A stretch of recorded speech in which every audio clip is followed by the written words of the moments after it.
A very warm welcome to everybody. So, how are you doing? And I hope that you enjoyed your weekend with your family and friends. In today's video, I'll be discussing that how to analyze this data. ये data मैं कैसे analyse करता हूँ और आप खुद कैसे इसको एनालाइज कर सकते हैं. So we'll be discussing that. So first of all you have to watch this video completely. मैं कुछ पॉइंट्स हैं जो शुरुआत से लेकर एंड तक कवर करूँगा और उसके बाद ही आप एक कंक्लूजन पे पहुंच सकते हैं. ठीक है. और this is a very simple approach, nothing complicated, but कुछ चीज़ें हैं like call writing, call short, call long and put writing, put long. ठीक है. तो इन चीज़ों को भी मैं इसमें एक्सप्लेन करूँगा. तो first of all we will have to understand कि मार्केट में कितने पार्टिसिपेंट्स होते हैं. ओवरऑल मार्केट में देर आर 4 पार्टिसिपेंट्स मेजरली. तो 4 ग्रुप होता है पार्टिसिपेंट्स का, जिसमें से पहला ग्रुप होता है रिटेलर्स, जिनको अपन क्लाइंट्स बोलते हैं. ठीक है. दूसरा होता है हमारा DIIs, जो कि हमारे होते हैं डोमेस्टिक इंस्टीट्यूशनल इन्वेस्टर्स. तीसरा ग्रुप होता है foreign institutional investors. And the fourth group is pros, जिसकी फुल फॉर्म है property desk traders.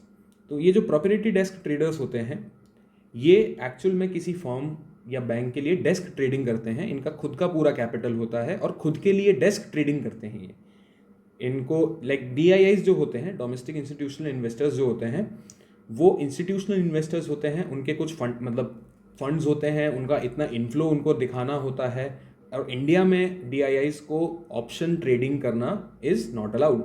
That means they can not do a day trading for options और फ्यूचर्स. वो क्या करते हैं, वो हेज की फॉर्म में अपनी पोजीशंस बिल्ड करते हैं इन दिस FNO सेगमेंट.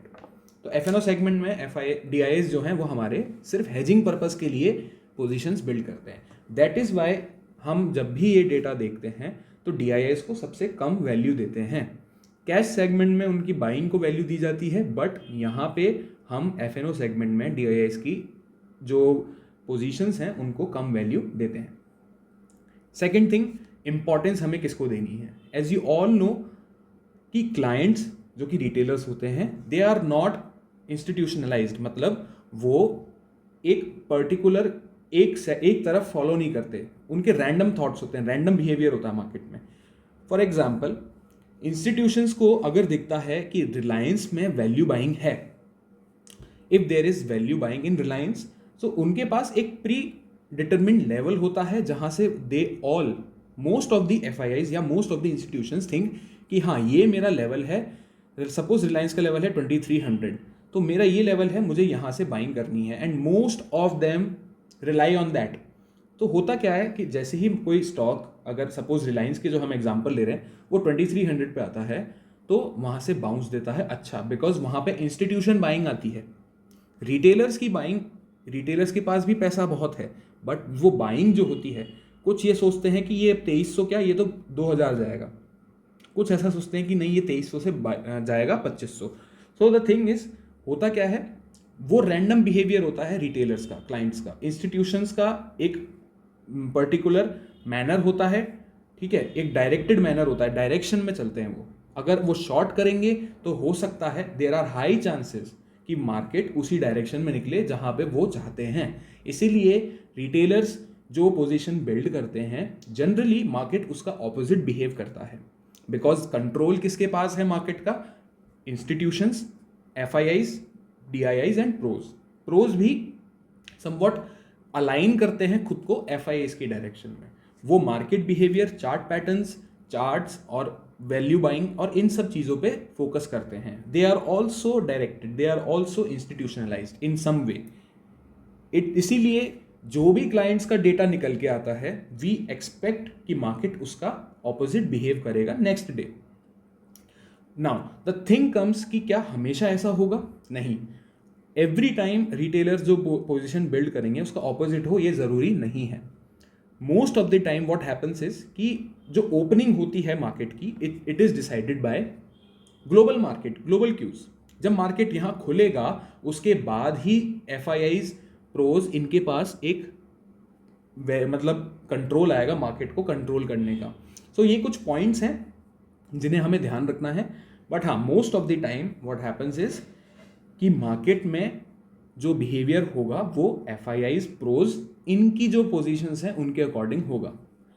दूसरा point, pros generally option selling prefer करते हैं, ठीक है, बहुत कम, या आपको ऐसा दिखेगा जब हाँ क्लियर कट डायरेक्शन होगी ना मार्केट की, तब they will prefer option buying, but most of the time they prefer option selling. और उनका माइंडसेट ऐसा होता है, they prefer eating the premium of like 10 rupees 15 rupees, expiry से एक दिन पहले अगर आपको 15 रुपये प्रीमियम मिल रहा है किसी OTM कॉल में या OTM पुट में, तो वो उसे भी ले जाएंगे। और ये चीज़ हम डिकोड करते हैं कहाँ से, ऑप्शन चेन से। सो यहाँ पे आते हैं अब इस चार्ट पे कि हाउ ये चार्ट आपको क्या बताता है, how this chart tells you. एक तरफ राइट कॉलम में, ये राइट कॉलम है, इस राइट कॉलम में you can see all the summary, ठीक है। ये समरी क्या बताती है, ये समरी हमें बताती है कि नेट पोजीशन आज में क्या चेंज हुई है, आज में क्या पोजीशंस चेंज हुई हैं, ये वो बताती हैं। अच्छा, ये क्या ये रेलेवेंट होती है? मेरे हिसाब से ये रेलेवेंट नहीं होती है, क्योंकि यहाँ पे जो आपको पोजीशंस दिखेंगी ना, उसका ऑपोजिट आपको यहाँ नेट पोजीशंस पे दिखेगा। अब नेट पोजीशंस में कैसे पता चलेगा? सपोज आप ऐसे मानिए FIIs के पास 3 लाख पुट हैं, ठीक है। अगर वो इन 3 लाख में से 20,000 पुट निकालते हैं या प्रॉफिट बुक करते हैं, मतलब पुट बेच रहे हैं, तो उनके पास नेट पुट कितनी बची है? 2,80,000। ऑलराइट, अब यहां पे आपको क्या दिखेगा कि FIIs ने पुट बाई करी है, मतलब पुट बेची है ना। यहां पे आपको क्या दिखाई देगा कि 20,000 पुट बेची है। तो अगर आप सिर्फ इस पॉइंट को, इस टेबल को देखेंगे, समरी को, तो आपको लगेगा कि FIIs तो बुलिश है, जबकि आप नेट पोजीशन में जब देखेंगे तो आपको पता चलेगा कि FIIs तो बेयरिश हैं, because they are still holding that 2,80,000 put जो हमारा एग्जाम्पल में है। तो ये जो समरी है, it is not that much necessary as compare to this net position. तो नेट पोजीशन ज्यादा वैल्यू रखता है एज कंपेयर टू समरी। कई बार डेटा क्रोनोलॉजिकली चेंज होता है, दैट मीन्स आपके पास यहाँ पे नेट पोजीशंस 3 दिन की आती है, आज की, 1 दिन पहले की और उससे 1 दिन पहले की।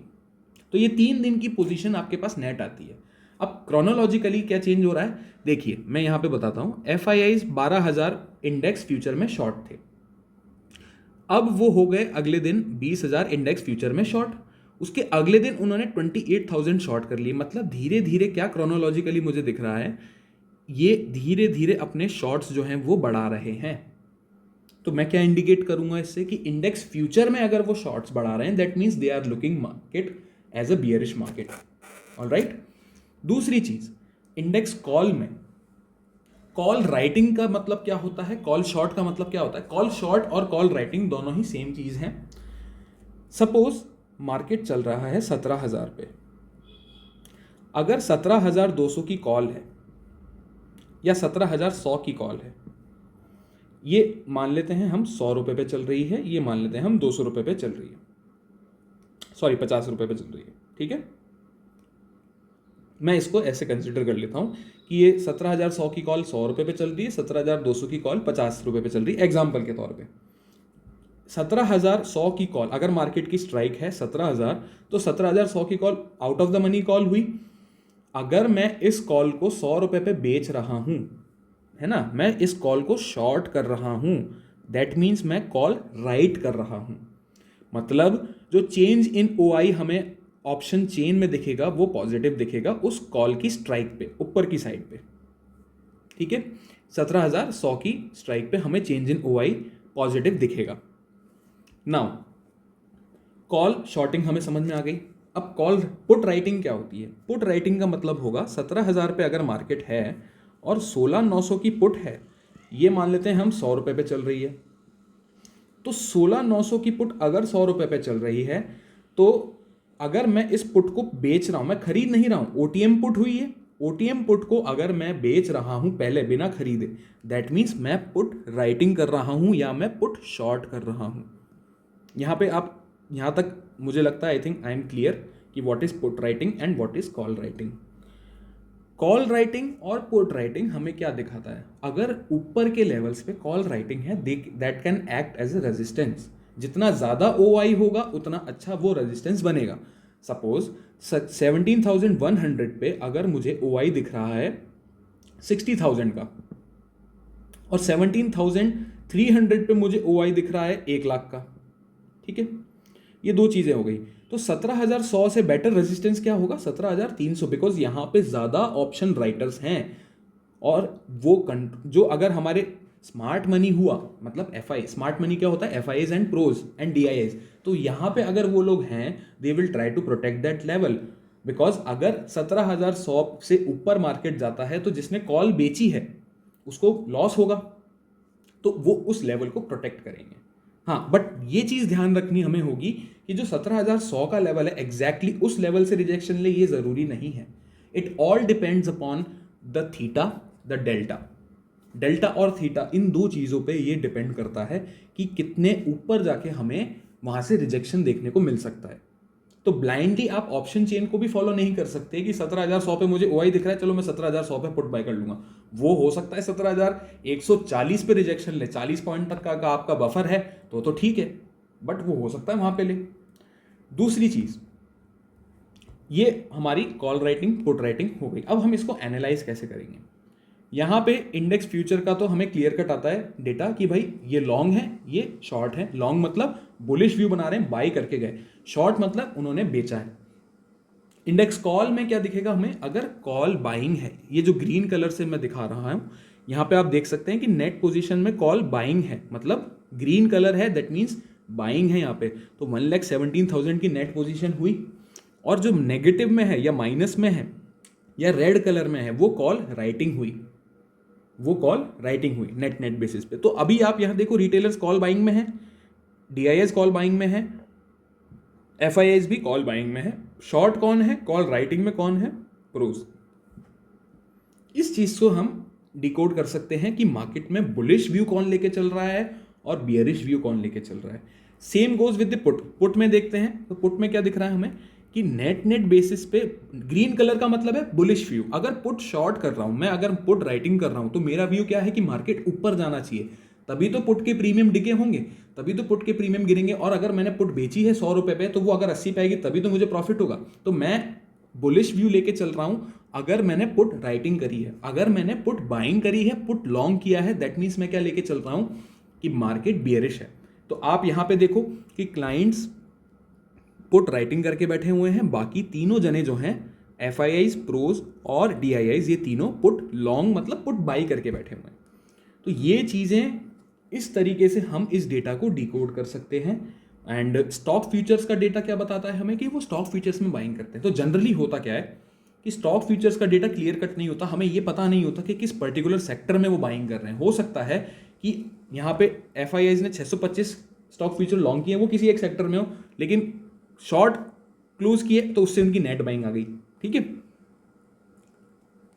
एक सेकेंड मैं आपको बताता हूं। अगर यहां पे डेटा डेवलप होता कि यहां पे उन्होंने शॉर्ट बिल्ड किए, जैसे कि DIs ने देखो यहां बिल्ड किए, तो क्या होता कि वो किसी एक सेक्टर को वीक लेके चल रहे हैं। तो स्टॉक फ्यूचर्स का डेटा थोड़ा इस तरीके से डिकोड कर सकते हैं, बट वो थोड़ा डिफिकल्ट होता है। इंडेक्स का डेटा, इंडेक्स का एपिनो data we can easily decode from this. Alright, now ये मैंने आपको नेट नेट बता दिया है, बट इसमें और भी चीज़ें होती हैं, और भी चीज़ें हमें पकड़नी होती हैं कि क्रोनोलॉजिकली कैसे ऑर्डर चल रहा है। इस चीज़ को हम अगर ऑप्शन चेन से कंपेयर करें तो हमें क्या मिलता है? ऑप्शन चेन से कंपैरिजन करना पड़ता है, वहाँ पे कहाँ पे OI है। अगर इन द मनी पुट्स में OI है और यहाँ पे स्मार्ट मनी की in the money, smart money की पुट में बाइंग है, तो मैं ये मान के चलता हूँ कि retailers generally they don't buy in the smart in the money options, they buy OTM options. तो होगा क्या, जो इन द मनी पुट में अगर लॉन्ग है तो वो कौन है? वो हमारे FIIs हैं या प्रोज हैं। इस तरीके से आप इस पूरे डेटा को ऐड अप करके क्लियर आउट कर सकते हैं। अगर मैं कॉल राइटिंग कर रहा हूं तो मैं क्या हूं? मैं बियरिश हूं। तो प्रोज यहां पे कॉल राइटिंग कर रहे हैं, नेगेटिव है, दैट मीन्स वो बियरिश व्यू लेके चल रहे हैं। यहां पे वो पुट लॉन्ग में है, दैट मीन्स वो बियरिश लेके चल रहे हैं इस डेटा को। I think I've done enough. I think I've explained enough. And that's it. That's all from my side, guys. I hope you like the video. Make sure to subscribe my channel, share with your friends. If you want more learning videos from my side, do let me know in the comment section below. I'll try to upload them as soon as possible. Thank you so much, and take care. Bye bye.